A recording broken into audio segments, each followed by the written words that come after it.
Hello दोस्तों, आज हम आप लोगों को बताएंगे कि भविष्य की योजना की कहानी आज के लिए बहुत ही प्रासंगिक है।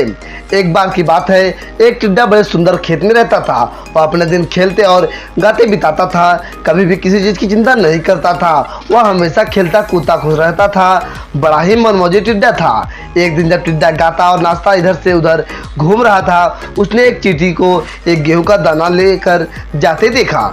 टिड्डी ने मुस्कुराते हुए बोला, अच्छे से भरपेट खाना। चींटी का अनाज जमा करना यह क्या। थोड़ी देर बाद फिर से चींटी दौड़ी दौड़ी भागी और गेहूं का दाना लेकर जा रही थी। चींटी को व्यस्त और जल्दीबाजी में गेहूं का दाना ले जाते देख टिड्डी ने पूछा, दोस्त चींटी, तुम इतनी मेहनत क्यों कर रही हो? मेरे साथ आ जाओ, खेलते हैं। तब चींटी ने जवाब दिया, मैं सर्दियों के लिए भोजन इकट्ठा कर रही हूँ। मैं जानती हूँ कि मुझे अभी कड़ी मेहनत करनी पड़ रही है, परंतु सर्दियों में मुझे और मेरे परिवार को खाने के लिए भटकना नहीं पड़ेगा। सर्दियों में खाना ढूंढना बहुत मुश्किल है। तुम भी ऐसा ही करने की सोचो। टिड्डी का जवाब, भविष्य की योजना।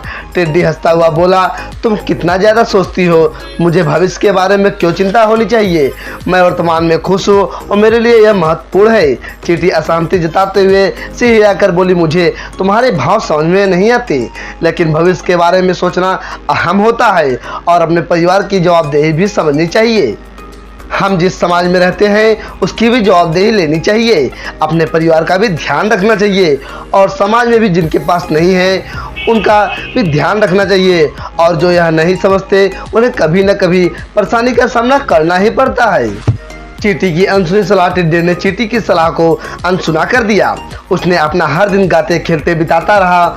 उसे अपने भविष्य की कोई चिंता नहीं थी। जहां हर जानवर अपने परिवार के लिए सर्दियों की तैयारी में जुटे थे, वहीं टिड्डा बेफिक्र समय काटता रहा। फिर धीरे धीरे दिन ठंडी के होते गए और भोजन की उपलब्धता की कमी होने लगी।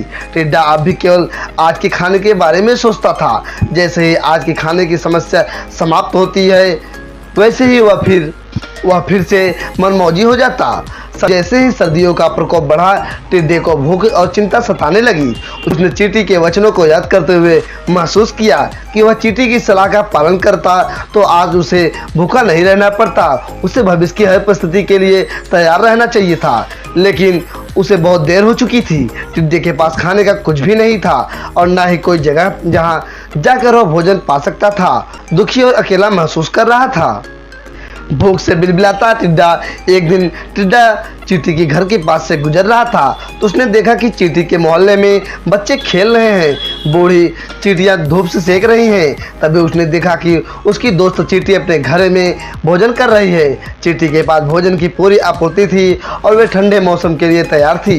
टिड्डी ने चींटी के पास जाकर कहा, मुझे खेद है कि मैंने तुम्हारा कहा नहीं माना और मैं आज भुक्तभोगी हूँ। यदि मैं तुम्हारी सलाह मान लेता तो आज खाने के लिए यहाँ वहाँ नहीं भटकता। मुझे माफ़ कर दो। क्या तुम मेरी मदद करोगी? क्या तुम मुझे खाना दोगी? दयालु चींटी टिड्डे की बात सुनकर चींटी को उस पर दया आ गई। चींटी ने जवाब दिया, मैं अवश्य तुम्हारी मदद करूंगी, लेकिन तुम्हें अपनी गलतियों से सीखना चाहिए।